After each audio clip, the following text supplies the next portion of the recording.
रणजितसिंह नाईक निंबाळकरांचा सुषमा अंधारेंवर 50 कोटींचा अब्रू नुकसानीचा दावा, तर माफी मागणार नाही, न्यायालयीन लढाई लढणार, सुषमा अंधारेंची प्रतिक्रिया. बीडमधील डॉक्टर महिलेची हत्या झाल्याचा कुटुंबियांचा आरोप, एसआयटी मार्फत चौकशी करण्याची मागणी, तर महिला डॉक्टर आत्महत्या प्रकरणी आज वडवणी बंदची हाक.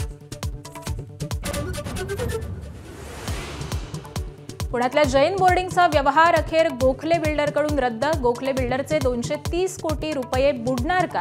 धर्मादाय आयुक्तांच्या निर्णयाकडे लक्ष, जैन मुनी मात्र आंदोलनावर ठाम.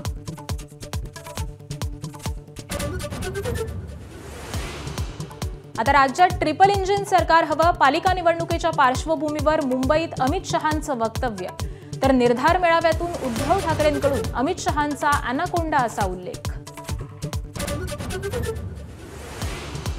बोगस मतदानावरून आदित्य ठाकरेंचा राहुल गांधी पॅटर्न, वरळीतील मतदार यादी घोटाळ्याचं निर्धार मेळाव्यात प्रेझेंटेशन, 19,000 नावं संशयाच्या भोवऱ्यात असल्याचा आरोप.